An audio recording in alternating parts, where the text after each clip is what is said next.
Welcome, guys, to How the Frack We Got Here, a show that takes the news and events of the week and try to make sense out of it all.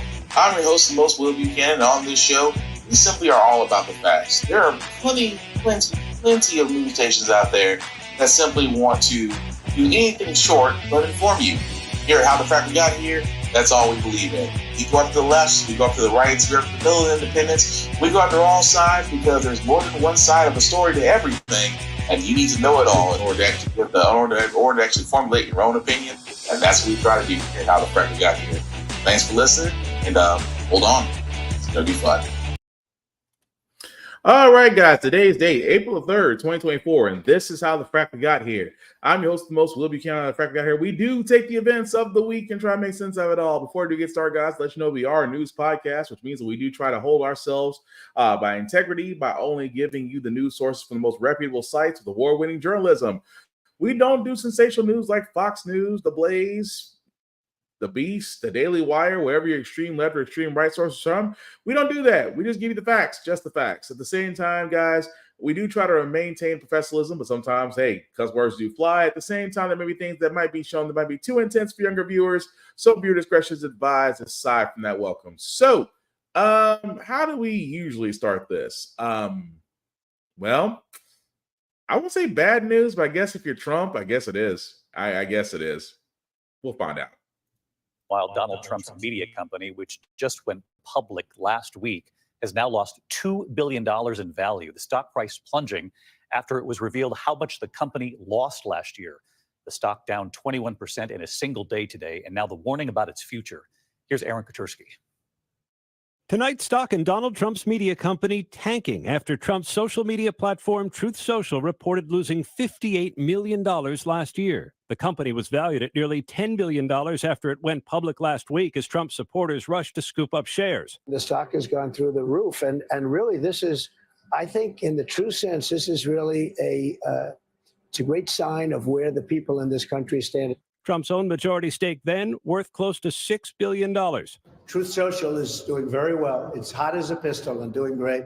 But today, that rude awakening, the revelation of last year's losses sent the stock plunging more than 20% and the value of Trump's own stake losing more than $1 billion.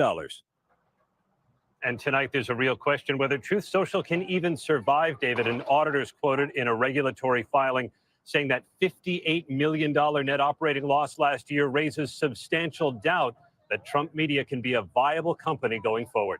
David? I mean, wow, it's kind of like almost every business Trump ever has. He's either gone bankruptcy, underground, or, well, pretty much gone.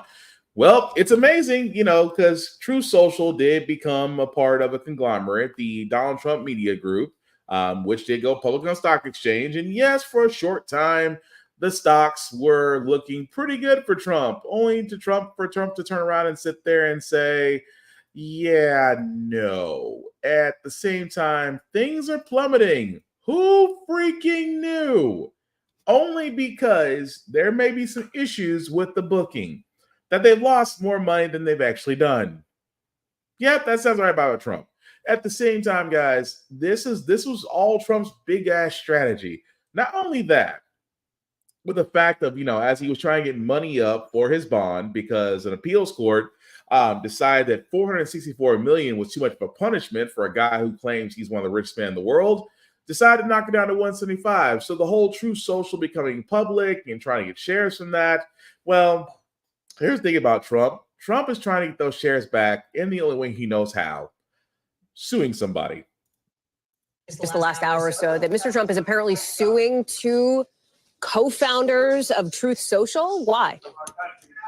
If I was president, this is complicated. He is suing them, suggesting that they did not properly set up the business in the proper way. They have about 8% stake in the company. Donald Trump has about 60% stake in the company. And when you're looking at the millions of dollars at play here, this is where it could become significant. This is its first week being traded on the stock exchange. Just yesterday alone, Donald Trump watched the value of the company drop by about 20%, which adds a value of about $1 billion. And he is prevented from selling his stake in the company for at least 6 months. And there's a chance that this meme stock could significantly drop. And at a moment here in which he is saying his financial circumstances, potentially even tied to the sell or the ability to sell Truth Social, the extent to which he can have a greater share of the company under his name is imperative for him, and that's clearly a part of this lawsuit, Hallie. Vaughn Hilliard live for us. So, long story short, what the man was saying is that basically Trump has decided that I'm going to go ahead and basically sue the people in order to get the stocks back. So therefore, I can have my cake and eat it too. Crazy, right? That he would do such a thing because Truth Social is such a wonderful site when it's pretty much his soapbox because, well, he's basically been kicked off everything else. So Truth Social as a whole right now is just doing flammably well as all his wonderful businesses have done in the past. We really should not be surprised by that, but I just figured we needed something funny. Before we get to the news, that yes, somehow, some way, Trump has posted the richest man, he claims, on earth, was finally able to post his $175 million bond in the appeal of the court case in which he's still on the hook for $464 million. But you probably wonder, who was crazy enough to sign this bond? Well, here it is. Trump secured this bond? Well, the company that helped him do it is called Knight Specialty Insurance Company. This is a company that's part of a group of companies owned by Don Hankey, who's another billionaire. He's worth about $7.5 billion. Interestingly, Don Hankey has always provided two key loans for Trump against Trump Tower and his golf resort Doral down in Miami, back when he was facing sort of that debt crisis around the time that he came out of office. So 2 times you see this billionaire stepping in and saying, these are financial arrangements that I can do. I think that I can make money on these, and essentially saving Trump. Well, that's pretty remarkable that it's coming from someone that he has gone to before. Yeah, that's right. And, Don Hankey's kind of an interesting guy. He made his fortune in subprime auto loans. So this is somebody who's, comfortable with lending money to people that other people wouldn't necessarily want to give money to. He's a strictly numbers guy who's going to look at this and say, okay, yep, he's got the collateral, he's got the cash, which Trump does. I can, do this bond and we're going to make money on it. And that's the end of the story. And that's how Trump ultimately was able to secure this. Well, on that front, Trump had said a few things when this bond was reduced, when he couldn't pay what it was initially. But when it was reduced, he kind of had said he would use collateral or cash. Then he said pretty definitively one time leaving court that he was going to do it in cash. Do we know what was the case here?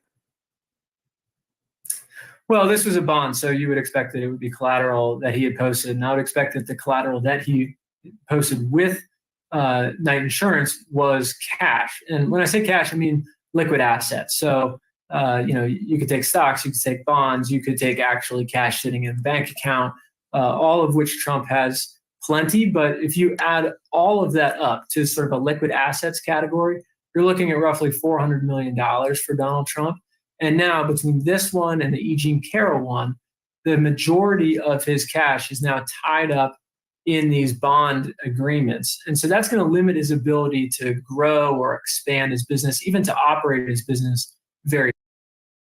So long story short, I'm trying to figure out, every time I hear Knight Securities, it's like, sounds like something that should be watching a laundromat, not something that's signing on to basically give the bond that allows Trump to continue his appeal. But yes, after all his whining and bitching, he finally did actually put up the money, and we'll see from there whether or not the appeals go through. Keep in mind, it does not erase the $464 million judgment against him, although he's going to have a hard time trying to explain to an appeals court why this case should be given a second chance. Because keep in mind, he was literally caught puffing up his business holdings in order to get bigger loans, which again, his lawyers argued that it's a victimless crime. Note how I say this, guys. There's no such thing as a victimless crime. The fact that, the banks got repaid, so therefore there was no crime. If I did, and keep in mind, I'll point this out. What Trump did was basically take the evaluations of his holdings and puff them up. Now, say for instance, yours truly wanted to get a Ferrari. In order to get said Ferrari, I would have to show that my finances are high enough. Well, let's be honest. I haven't won the lottery. So therefore, me and Ferraris, the only close way I'm getting close to Ferrari is by Google Earth. Understandably so. But if I turn around and puff up my stuff to get a Ferrari, and the finance department, the good folks Ferrari go, wait a minute, he doesn't own a villa in his own island, and this thing and this that nature. His properties don't equal up to that much. Ladies and gentlemen, that's called fraud. And if you are caught, you more than likely will be paying a fine and or going to jail.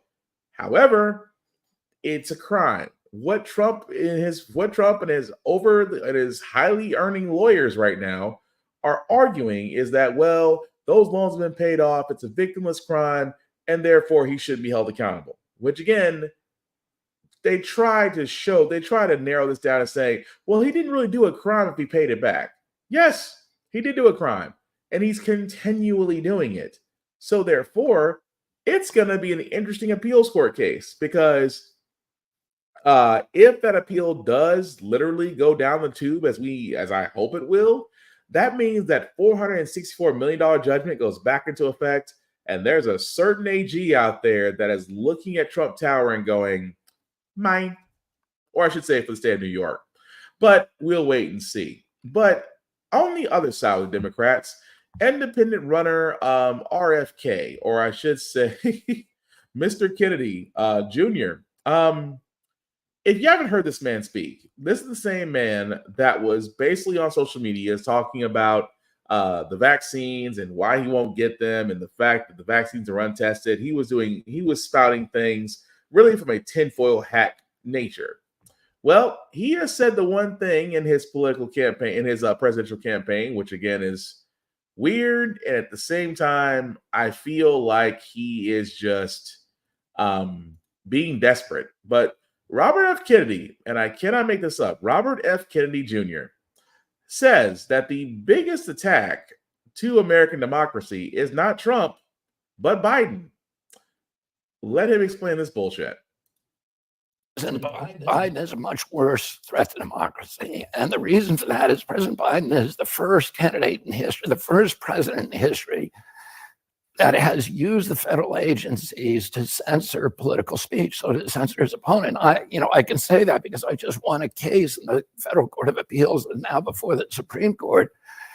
It shows that he started censoring not just me. For 37 hours after he took the oath of office, he was censoring me. No president in the country has ever done that. The greatest threat to democracy is not somebody who questions election returns, but a president of the United States who used the power of his office to force the social media companies, Facebook, Instagram, Twitter, to open a portal and give access to that portal to the FBI, to the CIA, to the IRS, to CISA, to NIH, to censor his political critics. President Biden, for the first president in history, to use his power over the Secret Service to deny Secret Service protection to one of his political opponents for political reasons. He's weaponizing the federal agencies. Those are really critical threats to democracy. Donald Trump, of course, tried to overturn a free and fair election. He tried to overturn one, right? He's still fighting in court. Yes. How is that not a threat to democracy? Well, I think that is a threat to democracy. If him trying to overthrow the election clearly is a threat to democracy. But the question was, who is a worse threat to democracy? And what I would say is, I'm not going to answer that question, but I can argue that President Biden is, because the First Amendment, Aaron, is the most important. But Adams and Hamilton and Madison said, we put the guarantee of freedom of expression in the First Amendment because all of our other constitutional rights depend on it. If you have a government that can silence its opponent, it has license for any atrocity. So just to be clear, you're saying you could make an argument that President Biden is a worse threat to democracy than Donald Trump. That's what you just said. But who else has ever tried to censor? What president in history has ever tried to censor political opponents? What president has weaponized the federal agency? When my father came into the Justice Department, the first week he was there, he got all of the branch and division attorneys together, and he said, whatever we do, we are not going to use the power of the Justice Department for political reasons. Trump, of course, has said that he would do that. He has said that he would do that. Of course, and that is reprehensible. And he is the only president who's tried to overthrow the results of an election. Well, yeah, you know what? Let me say something about that. I'm not going to defend President Trump on that. Woo! I have seen more dancing by a turkey neck on Thanksgiving than Mr. Kennedy Jr. himself. I mean, guys, there's nothing more interesting because yes, he is a presidential candidate to face President Joe Biden right now. But the question is simple. The question is simple. Who is a greater threat to democracy? A man who is literally doing everything he can to avoid jail and usurp power, or a gentleman who is probably too old to be president, but at least tries to do some decency behind it? And he's going to sit there and say, well, Biden allows our social media access to be seen by the FBI, the CIA, and all those other alphabet agencies. And yet, I can't help but forget that wasn't there a certain act that was done back in 2001 that allowed all this anyway, called the Patriot Act? Because for a lot of people, look, I'm just going to be honest with you guys. The Patriot Act hasn't gone away. It's been in effect. It's been in effect for like the last 20 plus years. It allows basically Congress to say, we're going to look at your calls, your texts, your emails, things of that nature, and we're going to scan them for terroristic activity. The NSA listens to calls. They've admitted that. There have been shows about that, made spoofs about the NSA listening to people's calls. So to sit there and say that Biden is weaponizing our social media against us, that's kind of on the bullshit side. At the same time, he's weaponizing the DOJ. At what point? Because if you think about it, the DOJ basically went after those that have actually committed real crimes. However, in his case, he's saying, well, no president has ever weaponized the FBI, Department of Justice. Well, how has he weaponized them? Because to me, you're starting to sound more like QAnon, which is basically a toilet bowl for idiots. So I can understand where Robert Kennedy might be having a problem with reality, because right outside of the point that the fact that he needs a lozenge, a Ricola, lemon tea with honey, and possibly a throat colonoscopy, the man's really talking out of his ass, pretty much. But again, this is coming from the same person that wants to challenge Biden from a Democratic side, from an independent seat. And I wonder why he's independent, because ain't nobody signing on to that mess. Moving right along, guys, I did want to cover this as well, because as you all know, this is around the time where graduation is about to happen for those that are graduating from high school, those that are about to go into college and begin their next step in higher learning. However, there's a problem with FAFSA, which again, we shouldn't be surprised. The problem with FAFSA is the fact that of a new tax law, which basically the tax data deferred for the IRS impacts fewer than 20% or potentially 1 million of those forms submitted by students, which is basically saying that because of the data issues, that it basically will impact how much financial aid a student will get in going to college. Now, eventually this problem will eventually be solved, but the problem is it will take a while to do, which tells me off the bat that's just the tip of the iceberg. But with FAFSA, I've never understood it. I've been through it myself. I've never understood how FAFSA can be so complicated, and yet getting students to sign the student loans is practically easy. Because with FAFSA, it should be, again, if FAFSA goes back to education, let's also be honest, education is not funded the same way the Department of Defense is. That being said, you think they would have had more time to figure FAFSA out, because FAFSA has already been loaded up with issues from this year. And again, with students that are wanting to consider going into college, yes, if you're not wanting to pay $80,000, $90,000 a year, because tuition always goes up at colleges. I've never understood. And again, I have never understood how tuition goes up at colleges, but the education is still the same. I have never understood that. Colleges, especially sports colleges that have lucrative sports teams that are making billions of dollars a year, and yet the tuition goes up, which kind of leads into the next part, which again, a lot of students are really reconsidering college for fair reasons. One, it is too freaking high. Two, you don't want to take on debt that's going to stick with you for the rest of your life. Now to the shocking price of higher education. Students are taking on massive amounts of debt to pay for college tuition, some even paying more than $90,000 to attend school this year. The universities say that help is available, mostly in the form of student loans and financial aid. ABC News business reporter Alexis Christoforous has these details. Alexis, $90,000, that is a lot of money to pay for an education. What is being done and what can be done to help make college more affordable here? Elizabeth, these are eye-popping numbers, and lots of families are getting sticker shock right now. This isn't anything new. The price of a college education has been going up for years. But just today, we learned that 4 colleges in the state of Massachusetts will be charging more than $90,000 for tuition, housing, room and board, other expenses beginning in the fall. They are Boston University, Tufts, Wellesley, and Yale. Just take that in for a moment. Wellesley over 92,000, BU over 90,000. The median Massachusetts household income, $93,000. Obviously, the math is not working out there.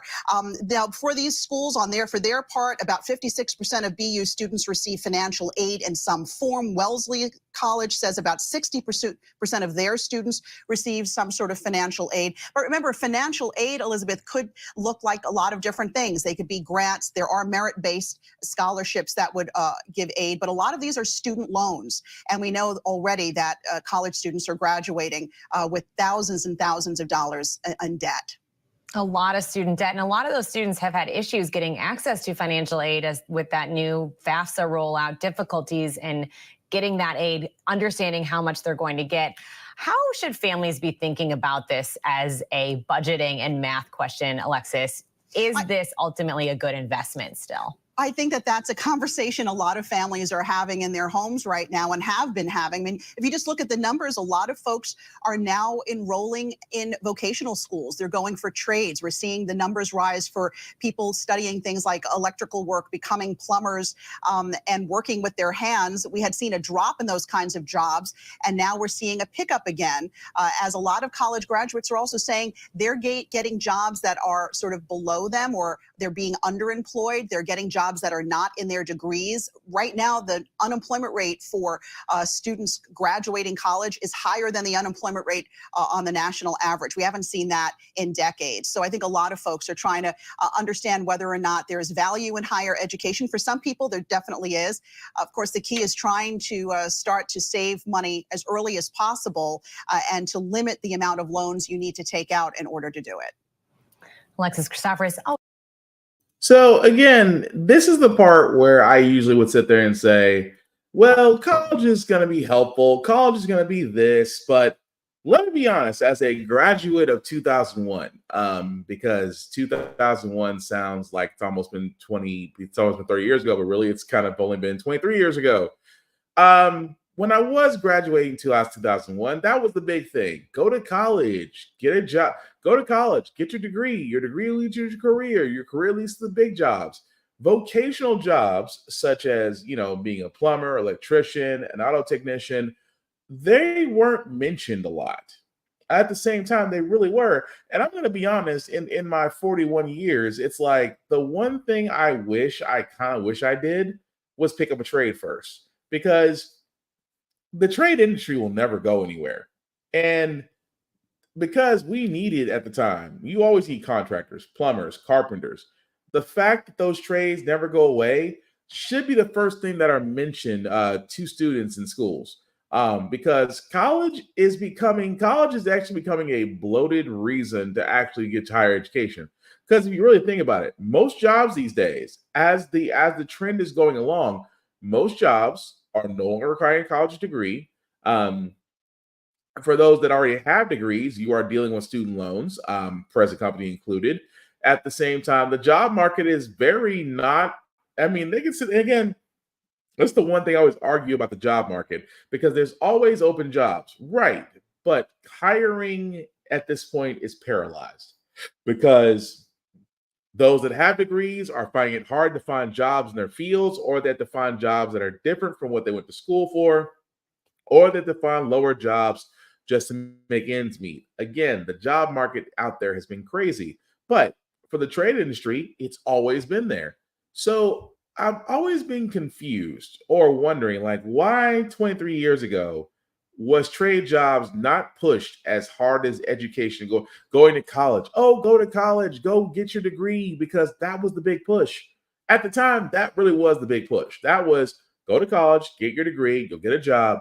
Oh, what about the student loans? Oh, well, don't worry about them right now. Think of them as investments in yourself. You'll be able to pay that back once you get that career. But the problem is with student loans, it's predatory. You're asking, you won't, I always find this interesting. You won't give an 18-year-old a $10,000 to $100,000 business loan. You will think it's crazy to give $50,000 as a business loan to an 18-year-old, but you'll gladly give a $90,000 student loan with ridiculous interest and APR to an 18-year-old, because you have them on the hook you have them on the hook for the rest of their lives. That unless through some miracle they're able to actually pay that all off and be free of it. But for a lot of us, that student loan debt, that's something we may never escape. It's again, a lot of kids who are coming out for this class of 2024, they're smart. They're like, why do I need to take on student loan debt? Why do I need to take on an exasperating amount of debt for a maybe? So that's why a lot of them are going into the trades, and rightfully it should. Honestly, I keep hoping for the day that a lot of kids kind of just skip college, because college is becoming unaffordable, almost like everything else in this country. But college, as far as higher education, is becoming unaffordable. And like one of my favorite rappers said, your child's future was the first to go with budget cuts. And again, it is amazing to me that I'll keep asking this question. Why isn't education being funded as heavily as defense? Because I think you'd have smarter people and less wars, personally. But again, I'm not knocking the whole idea of it. And again, to these graduates of 2024, may you make the best decision you can for yourselves and your family. But hey, nobody is going to doubt. Nobody's going to blame you if you don't want to sign on for student loans. Because as you see, for the rest of us, we're dealing with just trying to get ours wiped out because businesses got theirs forgiven and nobody's complaining. But I digress. Moving right along, though, I did want to talk about this because, again, the Tulsa Race Massacre. Yes, it was brought to light by Lovecraft Country. Yes, a lot of people are reliving their history about it, and some people of a certain skin tone don't want this to be relived because they try to say we moved on. And yet, for a lot of us, no, we haven't. The reason why I bring up Tulsa Massacre, because we covered the story last year where the last remaining survivors, keep in mind, because we're talking about this is basically a case for reparations. We had sat there and said, we have found the last surviving members of the Tulsa Race Massacre. And they were suing the city of Tulsa. They were suing for reparations because, again, because of what happened, certain groups profited from it. So the argument for about slavery reparations is always coming back to the fact of, well, how can we know who was a slave or who was a descendant and things of that nature? We now have a clear case that those survivors were there and now they're seeking reparations. Now, initially, the case was dismissed, and again, we couldn't figure out why it was dismissed initially, but now at this point, it is being argued for appeal, which it should, because this right here is a clear case of reparations. This is the fact that a mob of white people decided to take out a town of black people, simply put, for no other reason outside of that. And no arrest ever happened, by the way. No arrest, nobody ever did jail time, things of that nature for that terrorist attack. And now you have two survivors that are both 109 years old that are right now dealing with the Oklahoma Supreme Court to appeal. Because again, it is amazing to me that when you have that much in front of you, you have that much information, that much history, that much knowledge, that the city of Oklahoma decided that, the state of Oklahoma decided that, no, we're not going to hold them accountable for reparations, which again makes no sense. So we're going to hope that these survivors hold on, because the simple fact of the matter is they are due reparations, along with the fact that others about that massacre are due reparations. But that's part of a bigger story that I definitely do want to keep up with. And again, I hope the survivors hang on because they need to have their story told and they should be compensated heavily. But going back to Congress for a second, Speaker Mike Johnson might be a little bit of hot water because, well, if a certain crazy nut called Marjorie Taylor Greene has their way, he may no longer be Speaker of the House. Is coming to his own defense after Georgia Congresswoman Marjorie Taylor Greene filed a motion to vacate his speakership. The Republican leader speaking on Fox News last night, he called Greene's motion a distraction from our mission. Recognize this is a distraction from our mission, but with the smallest margin in U.S. history, we're sometimes going to get legislation that we don't like. And the Democrats know that when we don't all stand together with our razor-thin majority, then they have a better negotiation position. And that's why we got some of the things we didn't like.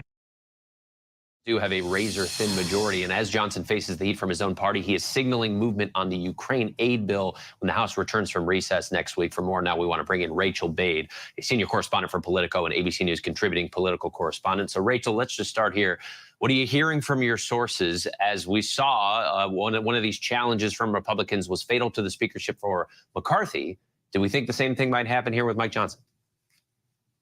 Yeah, Trevor, it certainly seems likely that we're heading toward an attempted mutiny of Speaker Johnson. I mean, Marjorie Taylor Greene, the Trump ally from Georgia, Republican and conservative, she's already filed, as you mentioned, this motion to vacate. She hasn't forced a vote on that. However, it does look like that's going to be increasingly likely. She has had complaints in the past about the bipartisan deal that Johnson struck with Democrats, but she's also identified Ukraine assistance as a red line for her and said that if he allows a vote on the floor on Ukraine, she will try to oust him. Now, the speaker has said in that Fox News interview that he actually is going to allow at some point a vote on Ukraine. So it does seem like it's likely. I do think the bigger question right now, Trevor, is can he survive this? And what I'm hearing from the speaker's allies is that they're basically having him go on offense here. I mean, they wanted him to go on Fox News. He talked about this slim margin he has and that he doesn't like a lot of the deals he's had to cut with Democrats, but that the reality is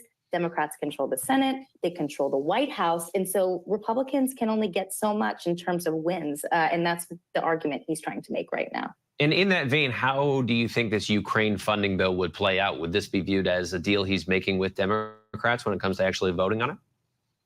Yeah, it's pretty clear that Johnson is trying to sort of thread the needle here when it comes to Ukraine. He has not allowed a vote on Ukraine assistance for months because of this threat to his speakership. But now he's getting this pressure from GOP defense hawks, people like Mike Turner, who lead the Intelligence Committee, saying, look, our own national security is at risk and you have to do something now to help Ukraine. The thing that he put forward and that he outlined in this Fox News interview is that he wants to change this proposal that passed the Senate to give Ukraine $60 billion. He wants to make some of it a loan, as former President Donald Trump has suggested in the past. He wants to basically unlock frozen assets, frozen Russian assets, and send some of that to Ukraine so they can use that to buy missiles. And then he has a couple of sort of energy demands. And so what he's trying to do here is sort of move the Ukraine proposal a little bit to the right, but not so much that he's going to alienate Democrats and get a no on this package from the White House. So we'll see if he's able to do that.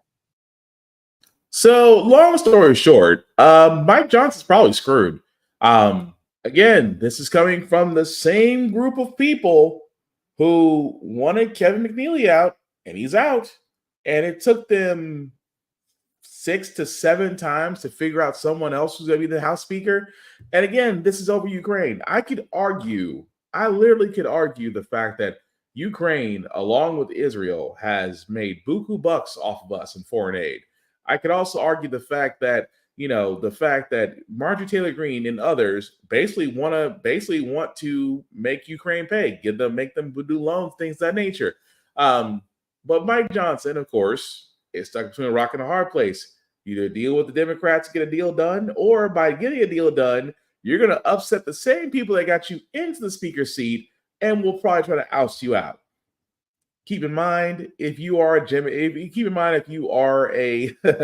conservative, especially a conservative politician, good luck trying to get reelected in whatever district that you're in, because y'all's track record is horrible. And I mean horrible. You guys have got nothing done this entire time in Congress and got paid for it. And yet you say other people are moochers.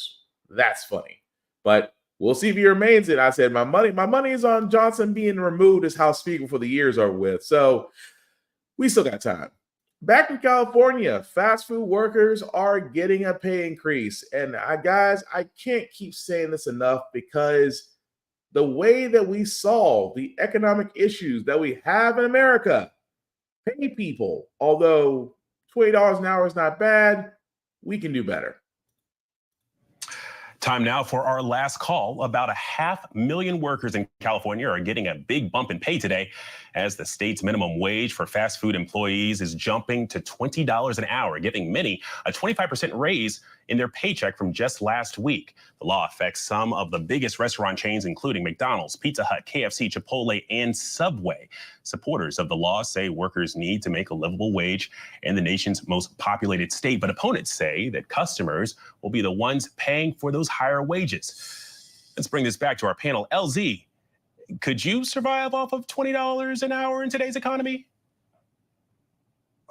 Not in the same fashion I'm doing now, but I am certainly happy that others certainly have an opportunity to make this kind of money, though I will caution that capitalism isn't about equity and capitalism isn't about fairness. And so I fully expect the price to be passed on to customers. And I also see an uptick in probably introduction of automation so that there are less workers, because capitalism requires more money and they don't really care about people. Well, and LZ, to your point, I mean, this going to Julie, Pizza Hut recently cut some workers over notoriously low profit margins. If workers end up getting the axe because of $4 wage bumps, I mean, that kind of defeats the purpose. But I mean, is there a solution to this?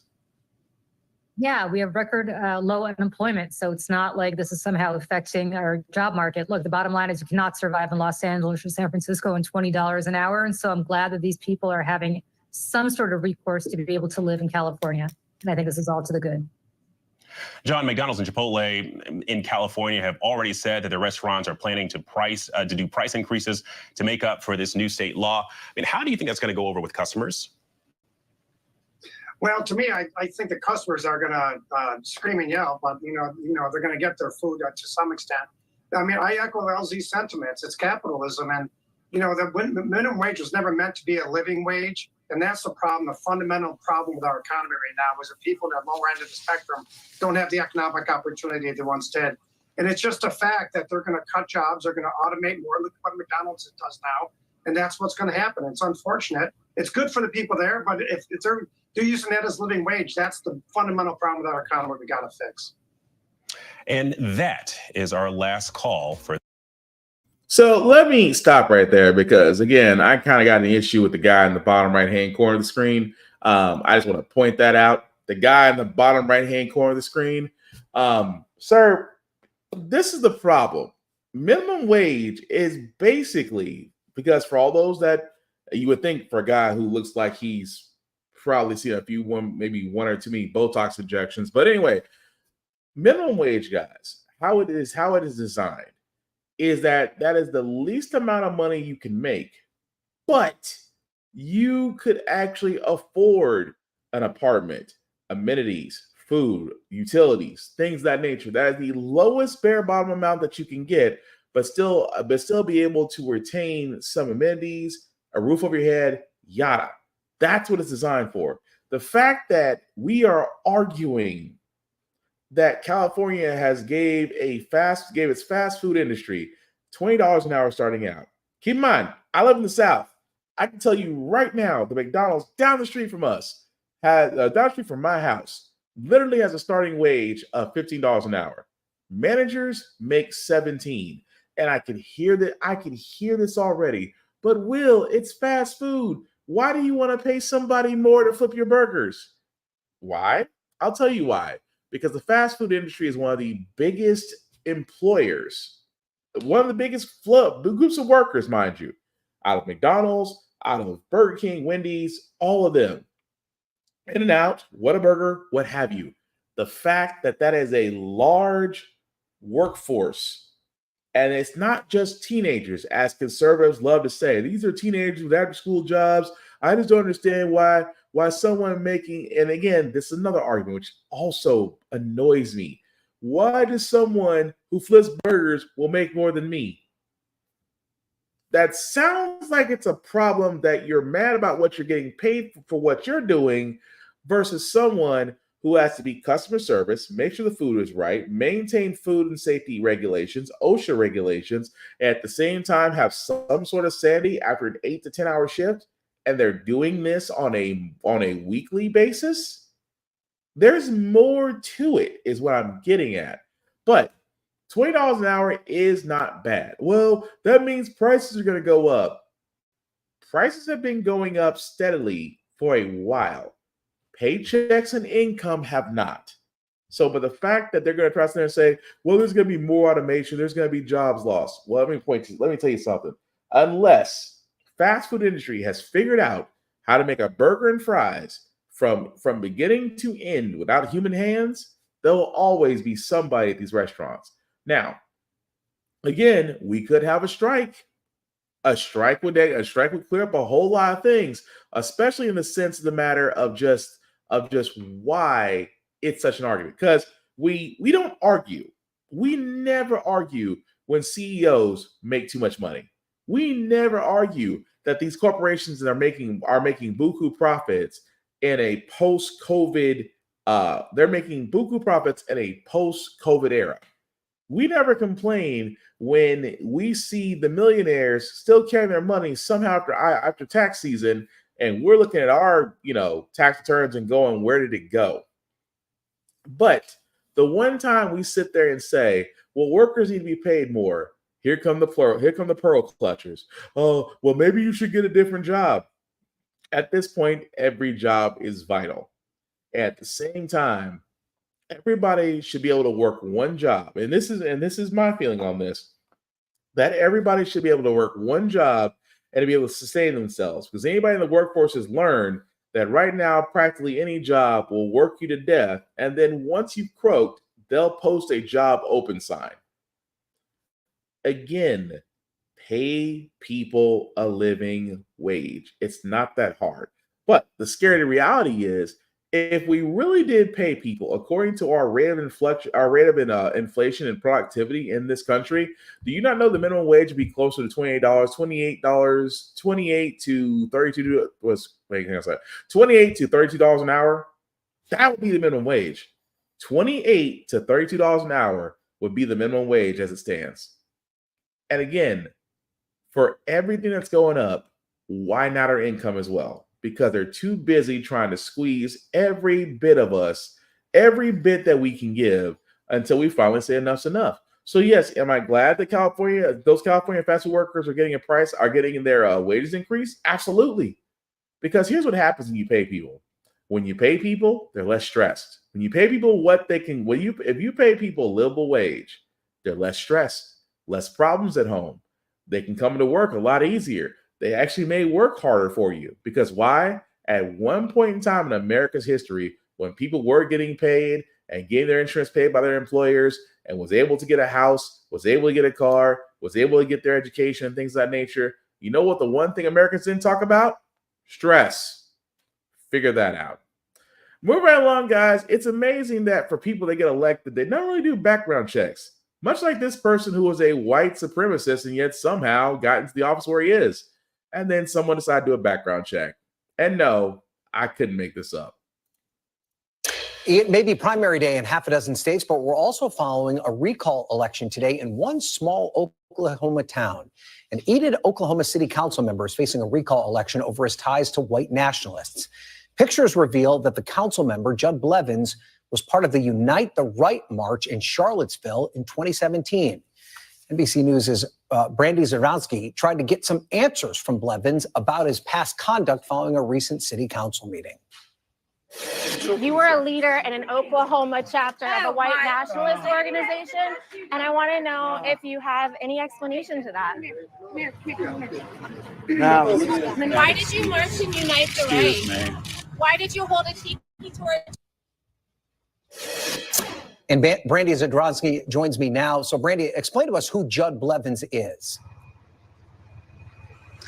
Well, Judd Blevins is an Iraq war vet. He works with his family's roofing business here in Enid, Oklahoma, and he is a sitting city council member. He is also, as you just mentioned, from 2017 to at least 2019, was an active member of a group called Identity Europa, which was the largest white nationalist group in the U.S. during the time of the so-called alt-right. He was an active member, a recruiter, an organizer. He led the Oklahoma State chapter. And now, because of that, he is up for recall in this polling place right behind me. So who discovered that he was part of the Unite the Right march in Charlottesville? This is really interesting because this information was actually out there. It was available on the internet, but it was available in some of the leftier, more progressive spaces.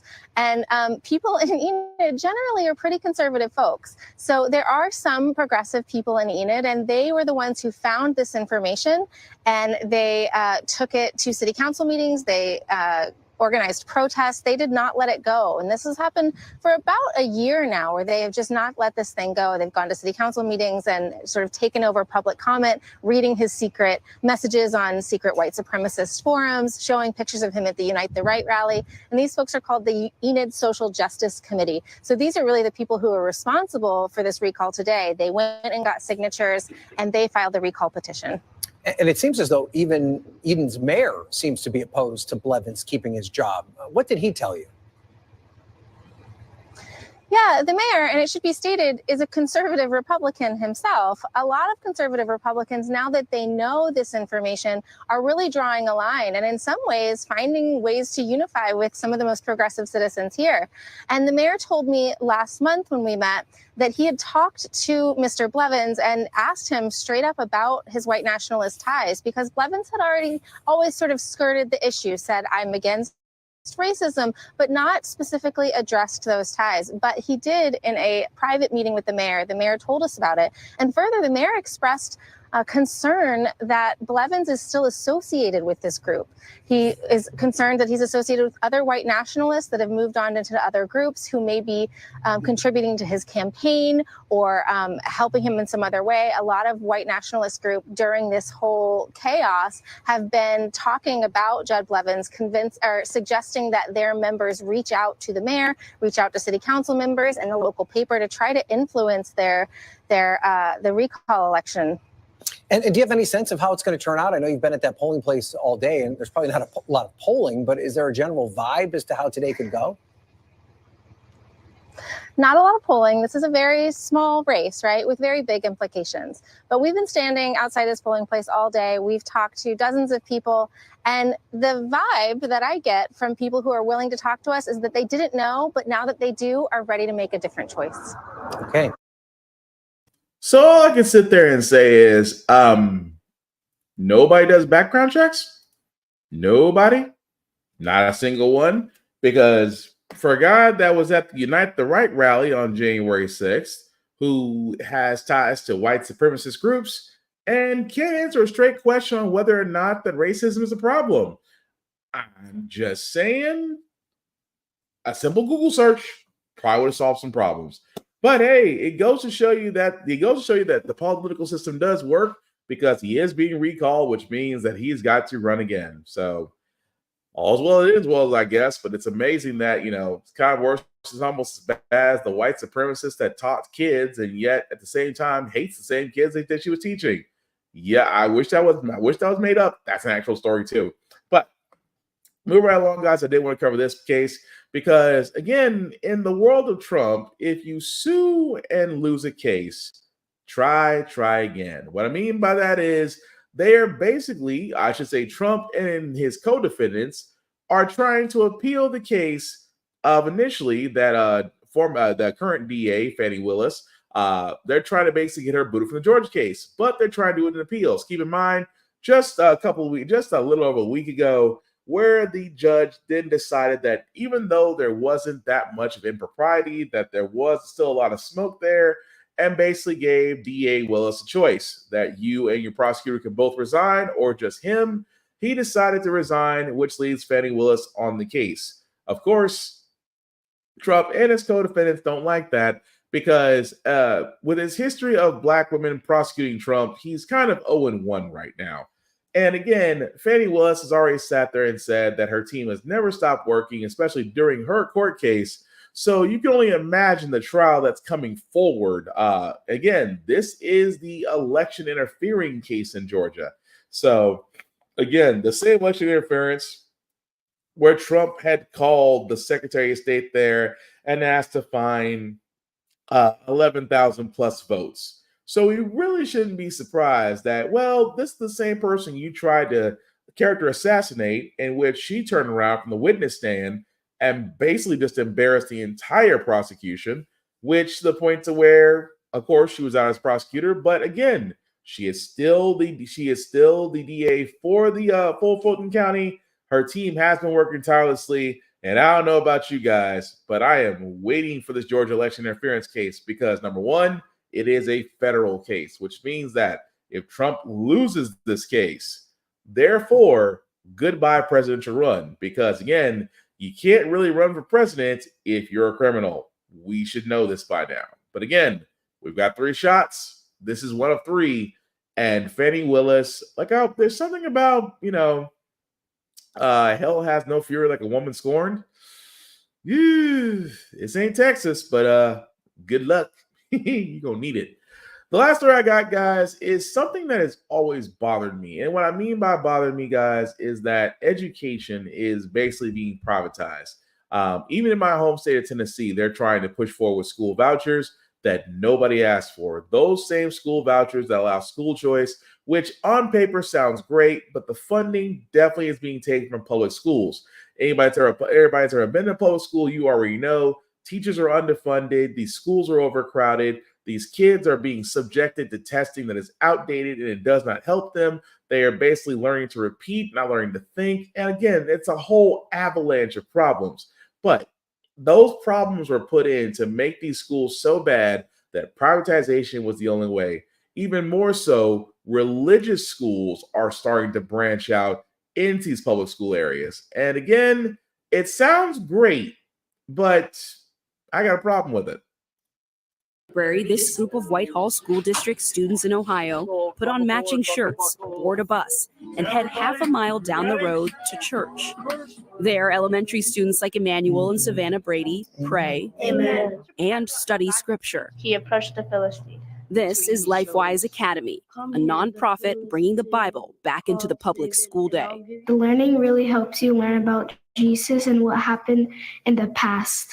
How popular would you say it is at school? Mainly, the whole class is over at LifeWise. LifeWise started in 2018 with 2 schools. Today, it partners with more than 300 schools in a dozen states. It's funded by private donations, and it's legal, so long as it's optional, off campus, and not during essential classes like math. Though to some, it represents an increasingly blurry line between the separation of church and state. Doug Shoemaker, a Whitehall administrator, says the district has allowed this kind of program for decades. We neither discourage participation or reward or encourage it. Dad Daryl Brady says LifeWise lessons positively motivate Emmanuel and Savannah. Do you think church has a place in school? Yeah, I mean, we're trying to bring churches back into schools for a long time. Some of these sessions take place when library periods would be happening in school. And are you worried about your kids missing out on that experience? Not at all. I mean, there's 39 books in the Old Testament and 27 books in the New Testament. Founder Joel Penton says he saw a growing need, including those unable to afford private Christian schools. In this area, about 50% of the students take part in LifeWise. What do you think that means for the other 50%? Do you think they feel left out? I wouldn't characterize it that way. Kids go in different directions all the time. On the playground, some kids play kickball, other kids will go to the monkey bars. This is a little different because these kids are going to physically be gone. Sure. I mean, hopefully LifeWise is an attractive thing that people will want to participate in, but we certainly don't ever want to put any undue pressure. But Ohio mom Sarah Myers says that LifeWise does exert pressure. She's a Christian with a daughter in a school partnering with them. No, she won't ever let her take part, though. Yes. It is all above board until it's not. No school staff person does anything until they do. Chapters promised ice cream or popcorn parties if kids got their friends to sign up. Another Ohio mom sent NBC News this note her child received from a classmate on LifeWise letterhead, pre-written to say, "My favorite part of class is," the classmate writing everything and inviting the child to join LifeWise. LifeWise told NBC News that like many youth groups, they offer incentives for students and families to learn more, and that they are no different from other organizations that advocate for the policies they believe in. What do you think LifeWise is trying to do? Influence, slant, if you will, public schools. Joel says he pays little attention to critics. In the United States, there are 13,000 public school districts. There are 50 million public school students. And he hopes to make biblical lessons available to every one of them. Antonia Hilton, NBC News, Columbus, Ohio. So yeah. So again, this is the part, and I'm going to try to be as nice as humanly possible. I'm going to try to be nice as humanly possible. There is nothing wrong. Let me first say this, because I feel like however I'm going to say this is going to come out evil and spiteful. But again, I'm going to be as tactful as I can in saying this. There's nothing wrong with religion. If you want to study it, practice it. That's upon you and your family. That's y'all's decision. Cool. But the problem I have with this is that when you branch out into public school, because church and state were separated for a reason. Don't get me wrong, there are private religious schools out there. Again, if you decide that, your child going to it is the best benefit for them, again, I'm not knocking it. But here's the problem. See, there's this little fence. There's this fence that I used to say was right here. On one side of the fence, you had private religious schools. On the other side of the fence, you had public schools. Now, for me, I was lucky enough to happy to go to a public school. Happy, still had fun, got my education, happy all the time, right? But we've never had those outreach. We never had that, hey, come join us on our Bible study and things of that nature. Because to me, that sounds like indoctrination. And it's funny that it's those of religious people that always talk about indoctrination. We don't want LGBTQ plus flags. We don't want pride flags around. We don't want drag queens reading to our children because in some way, form, or fashion, it might influence them to turn gay. But you're okay with, operations like this, going out and picking up kids and teach and indoctrinating them. You can call it what it is. It is indoctrination. But again, it just bothers me that you have those out there that have no problem with it, not seeing the fact that, okay, if it's optional, because they have to go by those rules. If it's optional, it doesn't cost anything. And of course, it keeps students safe. That's the three rules they go by. And again, that's the problem I have with this, is that it's the introduction of religion into a public school system. That's the problem.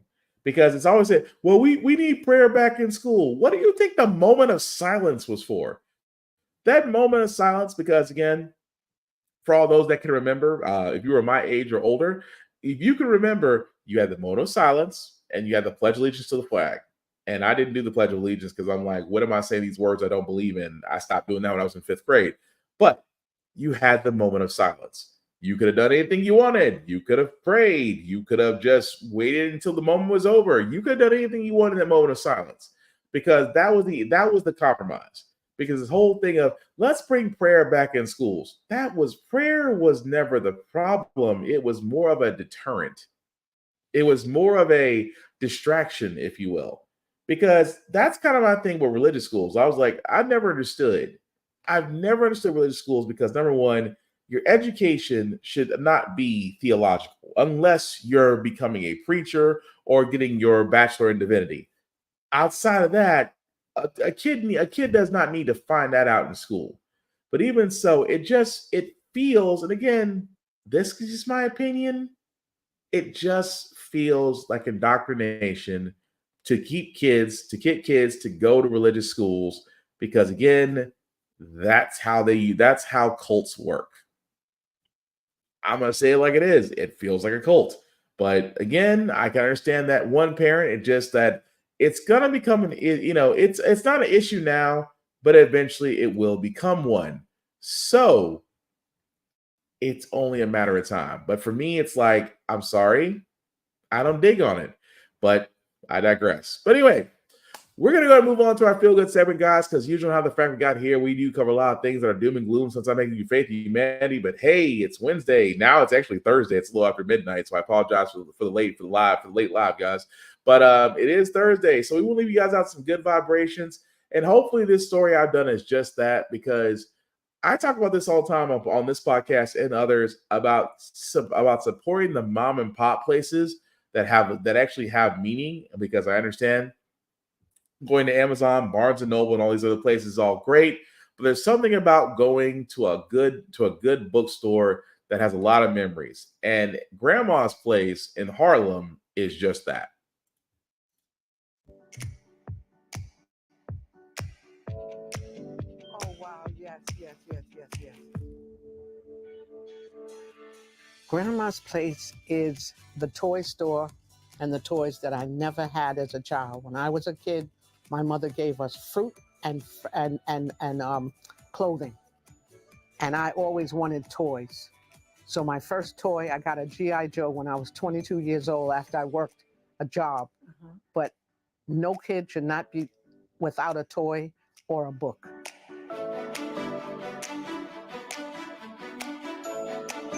I was a teacher for a while, and when I couldn't be a teacher anymore, I opened Grandma's Place, and the kids are still coming in, and I'm still doing my life's work. It's my passion.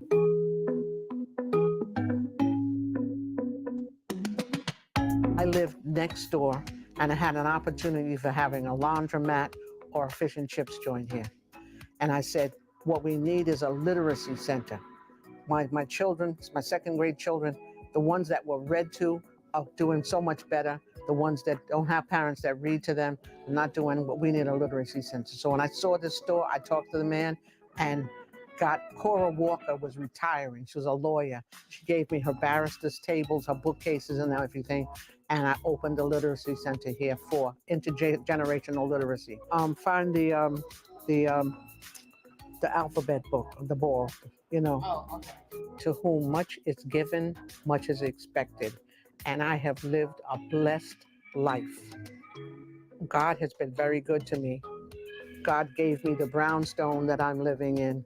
God allowed me to go to school. Open enrollment came along and I was allowed to go to college. I won a Ford Foundation scholarship, got my master's at Teachers College. I had to be here for the community. So God must have wanted me to be a teacher. So here I am. I was a teacher for a while, and when I couldn't be a teacher anymore, I opened Grandma's Place, and the kids are still coming in, and I'm still doing my life's work. It's my passion. And I'm an extension of the community, because when I was a little kid, I lived eight blocks down, and everybody on the block were my babysitters and took care of me because my mom had 3 jobs. So I wasn't allowed off the block, and all of the businesses were my parents, and I would go in and out of the barber shop, the beauty parlor, the pool hall, the luncheonette, and they all took care of me. So I'm now playing it forward. I am now Grandma's Place. The kids come in, everybody calls me Grandma. That's why I named the place Grandma, because my granddaughter named the store, and she was calling me Grandma, and the kids came in and they thought the name of the store was Grandma's Place. And again, I just think that's pretty cool, because a spot that initially started out as a toy and bookstore really became a place of literacy, of learning and experiences for young children. My Grandma's Place. So again, I just love seeing stories like that. But that's going to do it for this podcast, guys. I do thank you all for liking, for watching, for letting people know this is live. I certainly appreciate that. Some shameless plugging before I do get out of here, guys, as usual. I'd always want to shout out to my friend Vaughn at Big BZA Dot on all social media. Definitely check out his YouTube page, 4 Beats. If you are interested, definitely give him a shout. Big BZA Dot on all social media. Also, guys, check out blurrstation.com. I keep talking about this site because, again, it is the Netflix that we've always wanted. It's the Hulu we've always wanted. It's the Amazon Prime we always wanted. because it is a site for people of color to showcase their talents, whether it's in movies, television, special effects, comic books. It has it all. And again, definitely check out Blur Station, guys. If you definitely want to go there, go to blurstation.com and also go to the Join Now button. And from Join Now, if you'll be ever so kind, to select the Blur's Eye View Affinity membership. And from there, guys, you can select any influence partner that you see there. We would all appreciate all the same. And as you can see, guys, it's $10.99 a month. Yes, $10.99 a month to watch Blur Station. I don't know about you, but that's a hell of a deal. Of course, after 36 months, you do have the option of owning a piece of Blur Station. I don't know about you guys, but the fact that you can actually own a piece of a multimedia company without going through E-Trade, without paying a buttload of money, sounds like a plan to me. And of course, the content, which I keep explaining this all the time. On Blur Station, guys, you keep your content. They just work out the distribution for you. I don't know about you guys. It works a lot better than you going to Tubi. As you saw, Tubi is now worth $200 million. But we can do the same thing for our own site at blurstation.com, which I hope you guys all do. Content creators, if you do want to have your stuff on Blur Station, you do have to join to be a member first. And again, in our FAQ section, you can definitely see how you can go about having your content added to Blur Station. Again, the thing I keep talking about, we keep saying we want our own, but we have to build the foundation to the house that's going to last. And Blur Station is definitely it. Outside of me, guys, you can usually find me Black_Spartan615 on the socials, as I do reviews on everything that I talk about.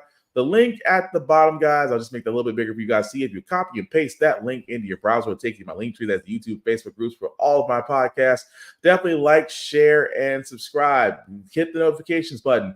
Also, yours truly can be seen on Always Record TV, which is now an application on Roku. It's now an application on Roku, Google Play, and wherever apps can be found. So again, check me out on Always Record TV. Again, check me always out here as well, and on YouTube and Instagram until Zuckerberg and them decide to 86 all of us. But, you know, that's a matter of time. But as we wrap this up, guys, I keep stressing this enough. We are in a presidential nominee season, which means that eventually we are going to have to select our next president. I have always said multiple times who are going to be the pissed off groups out there. But again, not only just from a national standpoint, guys, you have to check your local, get to know your candidates, know what they're standing for, see if they're doing the same issues and thoughts and viewpoints as yourself.